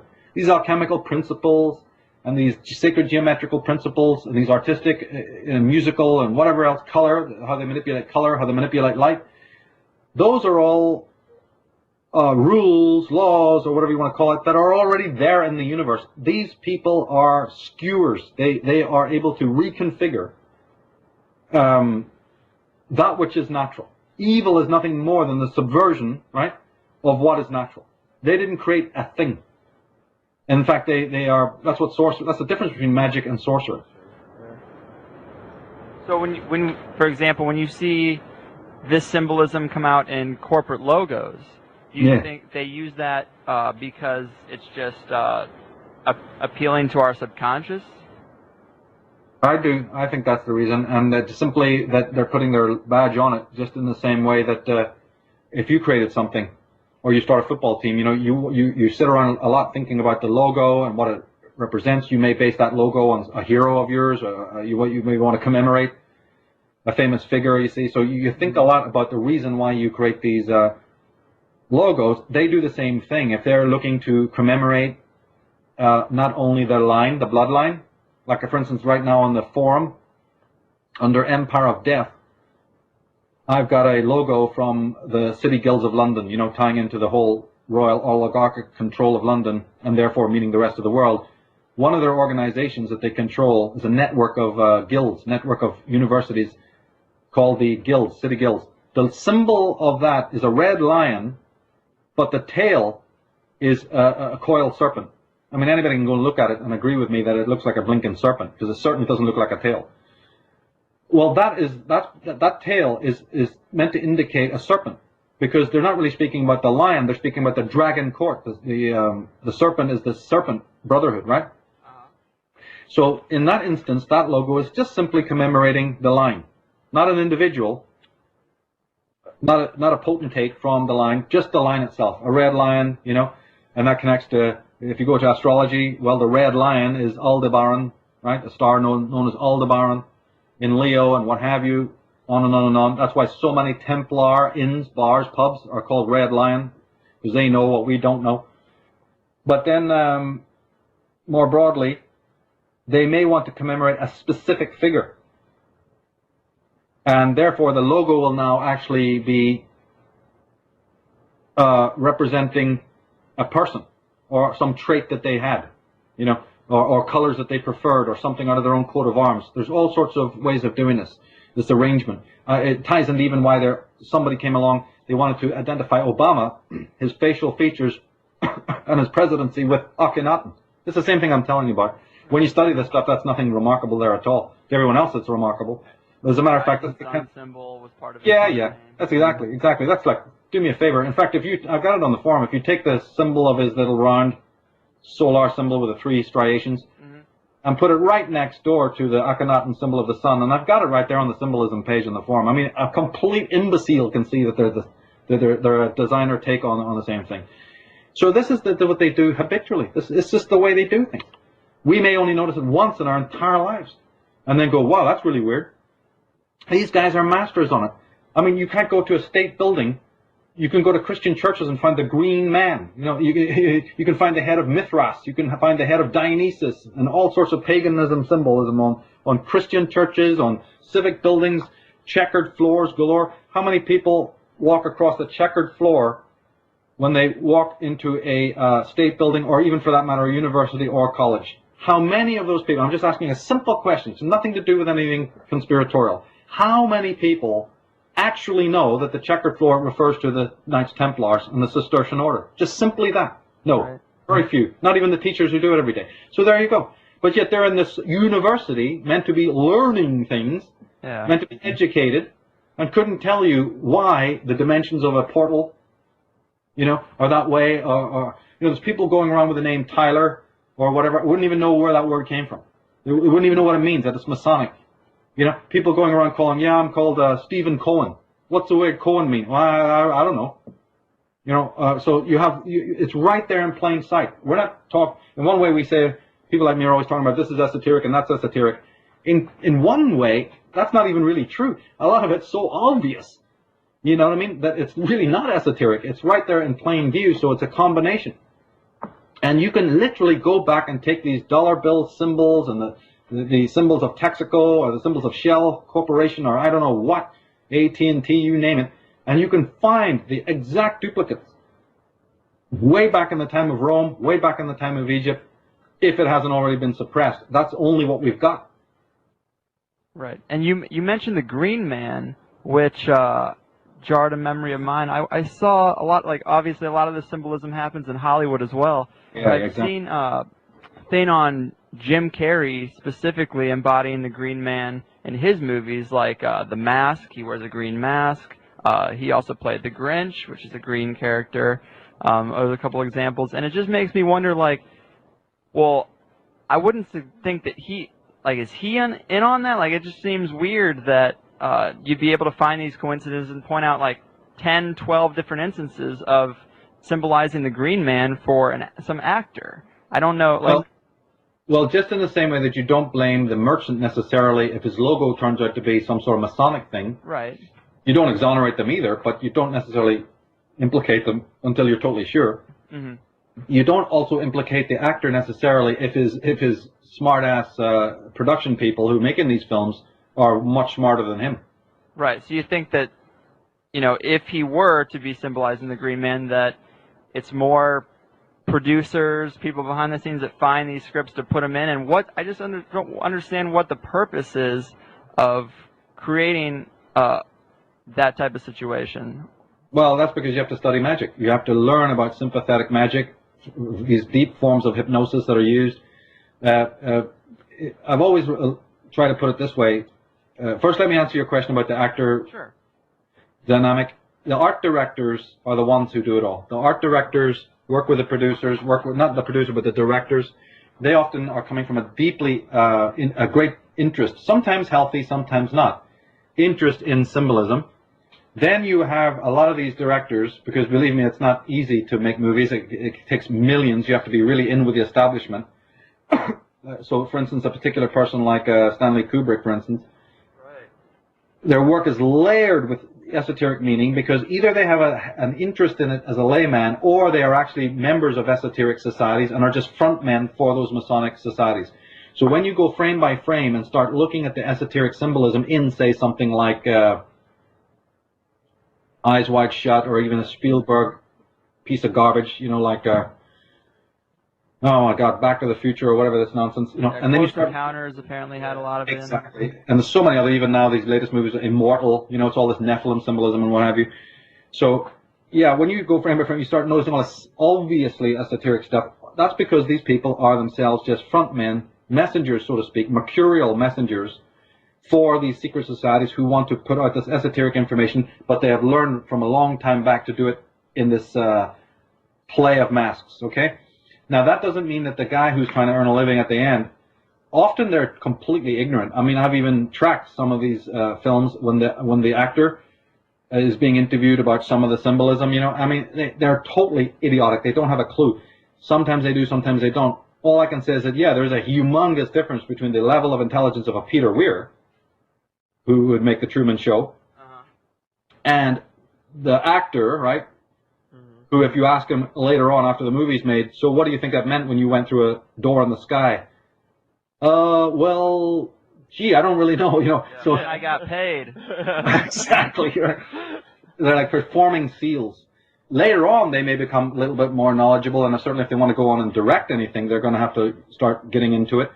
And believe me, I'm the first to say that I'm skeptical about all of these people, actors included. I mean, I am really skeptical about them all. I do believe there's one big giant cabal there in Hollywood that a lot of these guys are in the know. I'm very unforgiving with them, but at the same time, one has to always say, take each individual case as it goes. But then getting on to the more deeper question of the esoteric stuff is, I sum it up like this.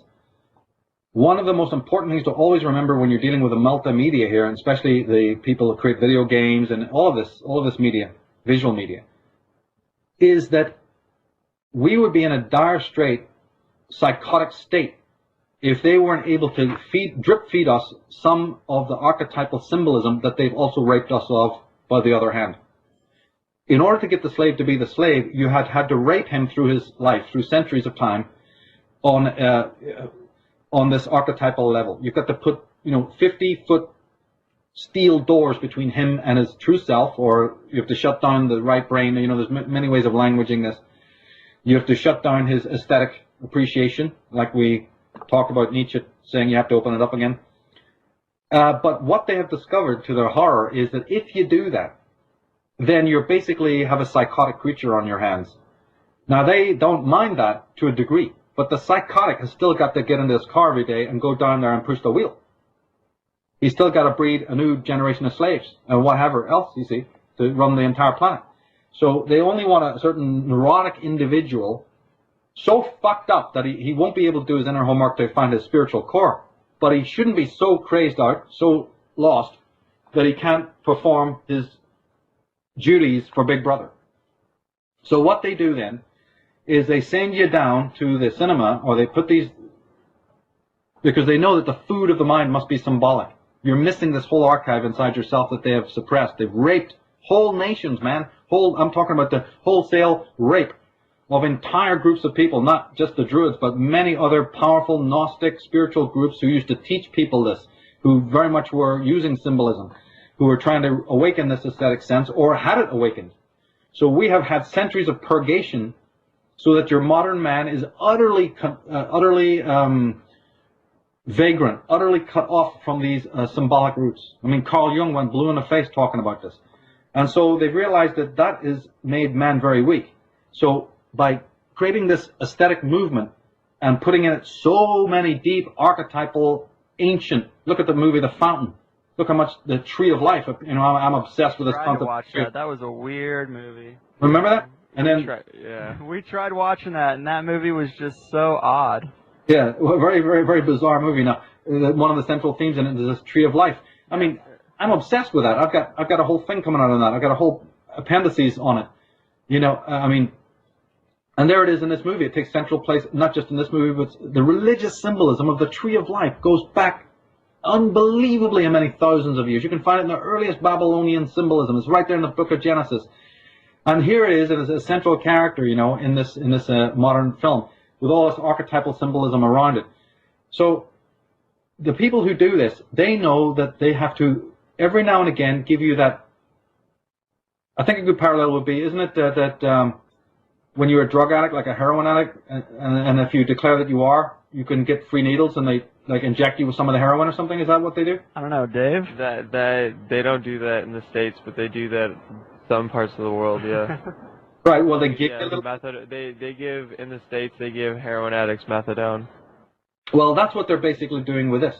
For me, when you see this, they're reinvigorating you, like putting, the metaphor of drugs, or the metaphor of when you're falling into a complete state of sleep, they give you those, they put that sulfur in front of your nose, and you wake up sort of again. Yeah, sulfur. So, yeah, exactly. That's what it is. It's reminding you, it's re-emboldening you, not enough for you to really get aware again. Although, believe me, some people do get very inspired by this. But on the whole, it's just, get out your popcorn, go and watch something here, fascinating, Star Wars, whatever, good versus evil, all the things we know that these movies contain. Throw in a bunch of great symbolism, alchemy, like the end of Star Trek 1, where there's this an amazing meeting of man and woman together, where they transcend and go in to become one. So there we have a concept. I hope the audience is familiar with androgyny. It turns up endlessly in movies. Very ancient, very powerful, ancient alchemical motif that is embedded in the unconscious. So at the end of that movie, they have this amazing scene where the male and the female literally blend together. You have exactly the same type of scene at the end of Dracula, Bram Stoker's Dracula, where when she cuts off the head of the count, he dies, and then she kills herself, and there's some sort of spiritual nucleation of the male and female, and then the last thing you see is this angelic, androgynous ascent, like a transfiguration taking place, you see. And you have it over and over and over again in various films, this concept of androgyny. And, I try to go list these motifs that they're using all the time. The tree of life, the red-headed woman, the red-dressed woman, the woman in the red dress, or whatever it might be, the checkered floor, you name it. These are there because they need to keep you somewhat archetypally, I'm looking for the word, like nutrients, or it's nourished. Right. Gotcha. To an extent, just so that you're not so malnutrited that you can't function, That's what it is. But it certainly isn't so that the whole world, they're itching to enlighten the world. Maybe you get that through another kind of movie like V for Vendetta. There are certain movies that do fall into the category. I'm not. Matrix, V for Vendetta. Yeah. I'm not, and even the Truman Show. I'm certainly saying that those are movies that are highly artistic, designed to awaken the aesthetic sense, certainly designed to turn you on to some greater, more metaphysical motifs. There's no doubt in my mind that that's the fact. But there are a lot of other movies as well that are doing the opposite. They're sorcery. They're there to inspire. They're an agenda from what's called the Dionysian cult, or the group that and you mentioned earlier that you watched My Age of Manipulation, so you know that I went into this in great detail, not to mention the more sordid satanic cults that are involved, but just in general this cult of Dionysus, whose job it is to put solar cult, androgynous celebs in front of us, the Mick Jaggers, David Bowies, who else? Jim Morrison, that kind of thing, and the even more ridiculous versions today. That's another version, again, to keep an iconic. These men, solar children, represent Mithras. They actually represent the very gods that these Illuminati adore. And when I mean adore, I mean worship. I mean really worship these guys. So they will make a little myth. They'll create a hero, like an Elvis or whoever, and that being will jump through the hoops in the very same way that you were speaking of Jim Carrey doing, will live out in his movies or his music or in some other even scenario, will live out the life drama of one of these potentates that they actually worship. Like literally live out the life of Horus, or live out of course it'll be in symbolic form. Sun symbolism in the case of Elvis, right? There you go. Right. Absolutely. And again, some of it happens autonomously, and the rest of it is very contrived. I'd say that now it's almost entirely contrived. But remember, even if it wasn't contrived, this happens. Myths happen. So they've noticed this. They've noticed that in ancient times it happened automatically, and now all they do is they just make a sort of a simulacra, a simulated version, so that all the girls or whatever will identify with it or whatever, and the fashions will start up, and then whatever it might be. They know that the certain kind of psyche that is more eclectic, that's more synthetic, that's more right brain, put these heroes in front of the media, in the commercials, in the Levi ads, and you name it, all in the magazines, and that will do the trick. And people will have a faintest idea of what is being communicated by way of these advertisements for jeans or whatever it might be. It's just unbelievable when you get into it. And if you've seen My Age of Manipulation, you'll know that it's I think you said earlier yourself, it's such a huge field. How can any one DVD or presentation cover it? One of my biggest problems is people always emailing me going, "Oh, yeah, I wish you'd have talked more about that." And here's me, yeah, I wish I could have done. But there's only so many hours even I can stand up on a stage, but without dropping. It's just so lengthy, it's so in depth. And then again, I can't do it all. My point is to make a lot of, suggestions and show people the way. But, really they got to go up and do it themselves. I provided the information, I provided the sources. People need to get into it and really understand how this works, for two reasons. One is to take the power away from the sorcerer, and two is to use it yourself for positive reasons. I had a question for you. It's kind of maybe a little bit of a personal question. I see a lot of similarities in electronic dance music today and like ancient tribal sounds, and I was just wondering, do you personally listen to electronic music?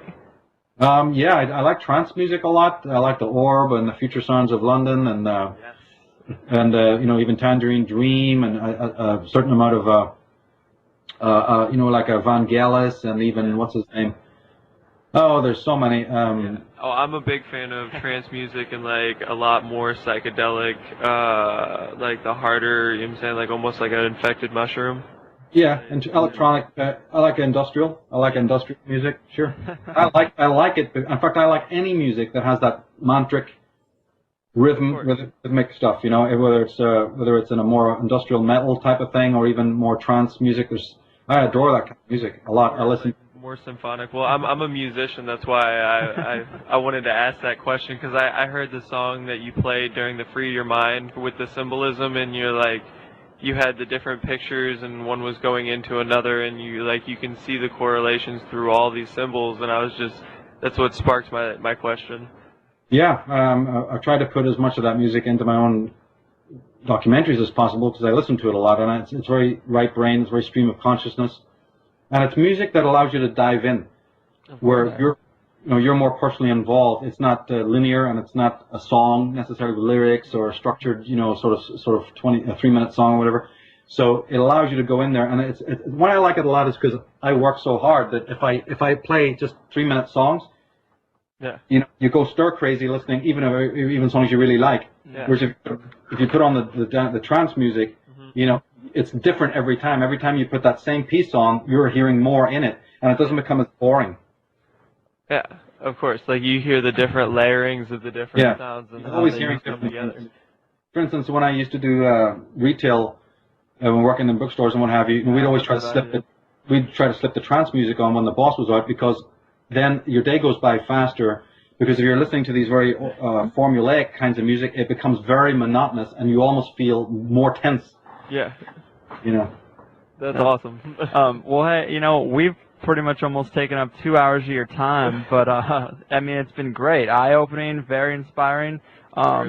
One other quick question I had easy to answer is, excluding your own work, just for the sake of the question, what would you say, if you had to narrow it down, would be the 3 most important books that someone could read? Well, certainly top of the list would be, in my eyes, I'd say that Dr. John Coleman. Any of his work is highly recommended. A book by Webster Tarpley and Lyndon LaRouche crowd called Dope Incorporated, because it specifically shows you the British connections of how America is run by the British oligarchy. That is a piece that is so important to know about. It not only takes you back to the time of the Constitution, what have you, but it also explains what's going on in today's world, who these presidents are, how they come to power, the kind of treachery. It also explains where these federal orgs come about and the world control from an American point of view. And why I say this is because Americans are usually quite well up to speed on that there is a conspiracy. They beat the world knowing that there's a conspiracy, but many of them have not made the transition yet to know how the British aristocracy factor in. They think they're free and the British has got nothing to do with it. It's extremely important that they read Dr. John Coleman and Dope Incorporated from people like Webster Tarpley.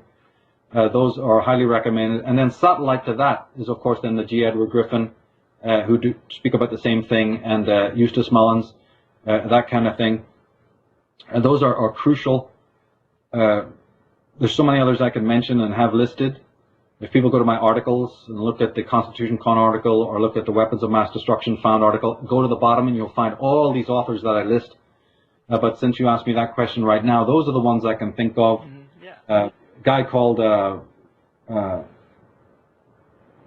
he wrote the book Treason in America, Anthony Chaikin. An incredibly important book there. So there's because you are speaking just about the conspiracy aspect, right? Well, yeah. Just in your opinion, since you have such a much more broad understanding of all the material, be it symbolism, be it control, or even just historical hidden knowledge. If someone was really looking to dive in, where's a good jumping off point. I'm sure all those books are a great jumping off points. I would recommend my own work because I've tried to synthesize just for that very reason. Right. That's why I love your work, because you do that, and you also, you give your sources all the time, every time, and you, even in this talk alone, in this 2-hour talk, I'm going to have to go back. I've probably got 1,000 hours of material now to go and research just based on all the references to other work, which I think is great. I don't have that type of memory to be able to do that. Well, I just do it all the time. I don't really have a good memory either, but the thing is I just do it all the time. But you see, then if you say somebody was wanting to study the symbolism thing, I'd have a whole bunch of different authors for them.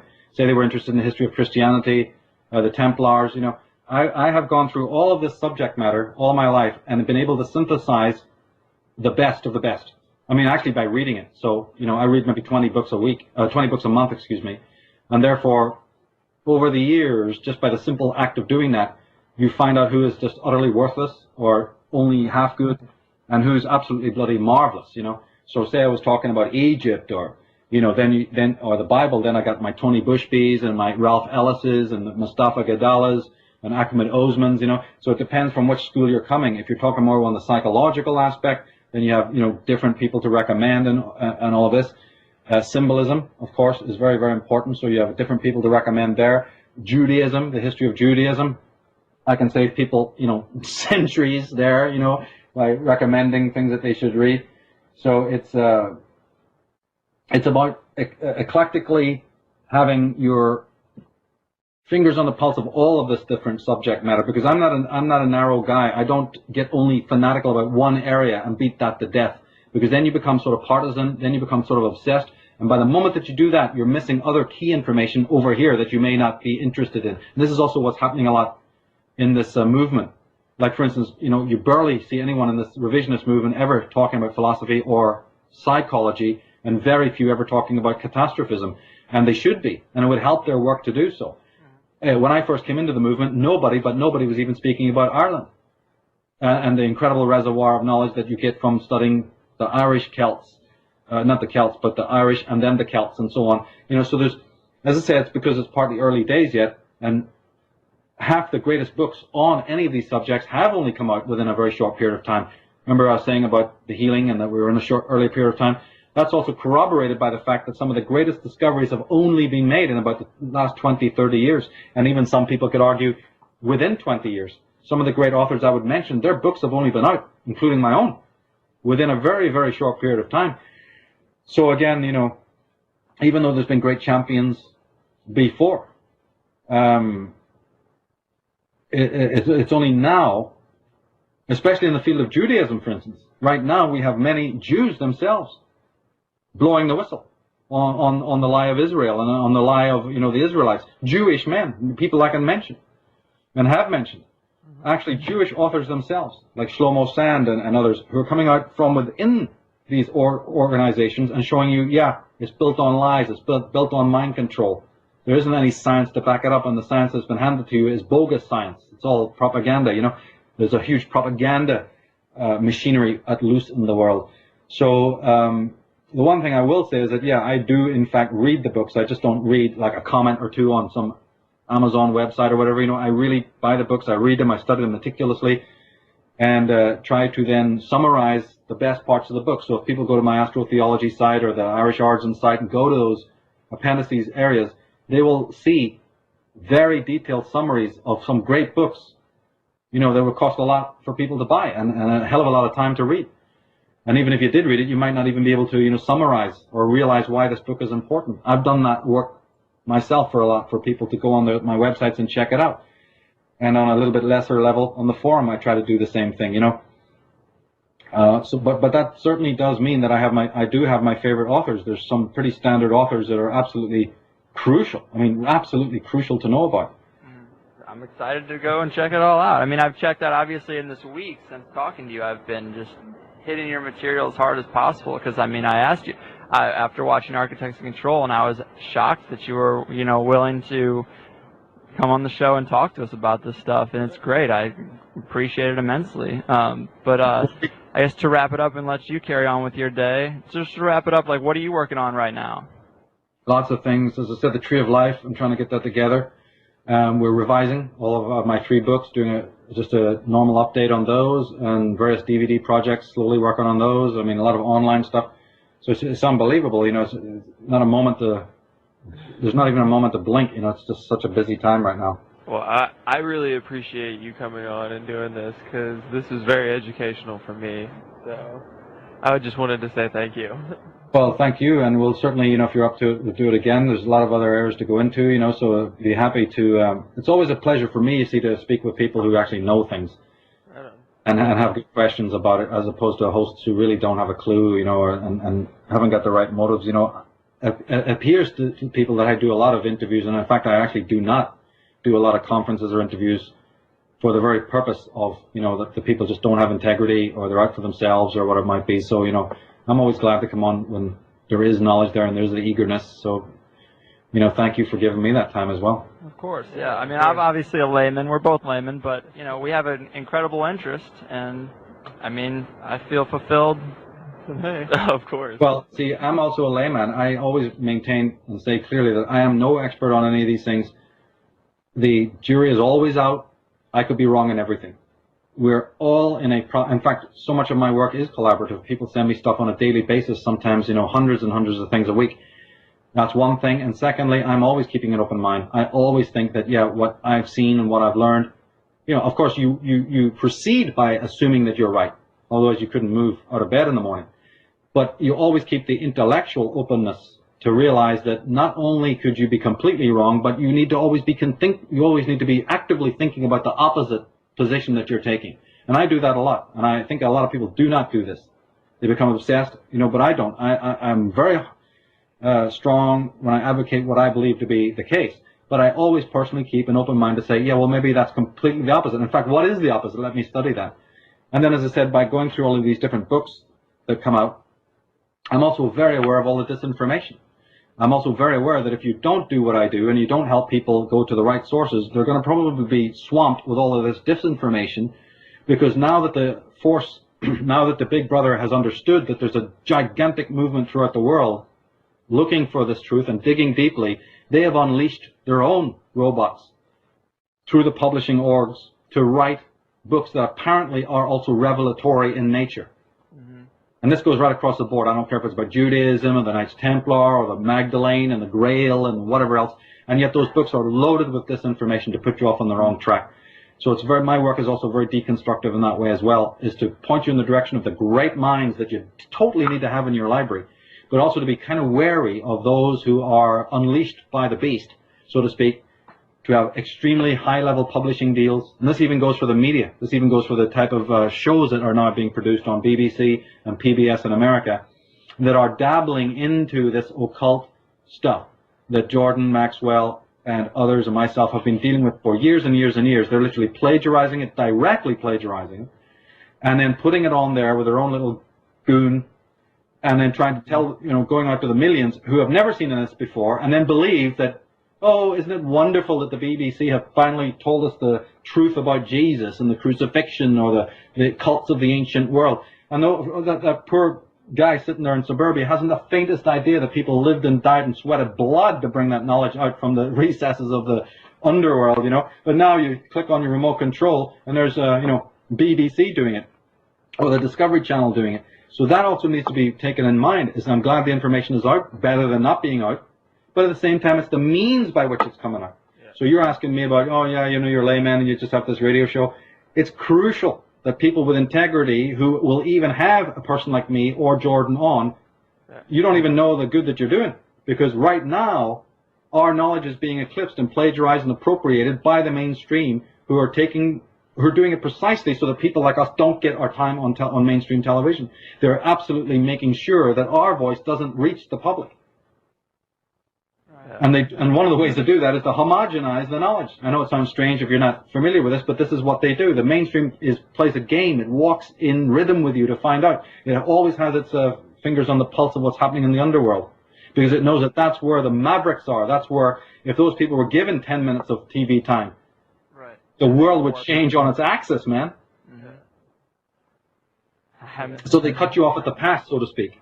So in order for me to have 2 hours to speak freely and openly and without censorship, on any public format is, to me, a very, very brilliant thing. It's not to be underestimated at all. So again, you know, you should feel good about that. It's the age of it, the age of the internet. It allows that to happen. Exactly. Well, anyway, guys, thank you very much again, and you know, anytime. Like this was amazing. Thank you very much. All right, thanks. Have a good day. You too. Best of luck with the show. You'll be able to get me a copy, right?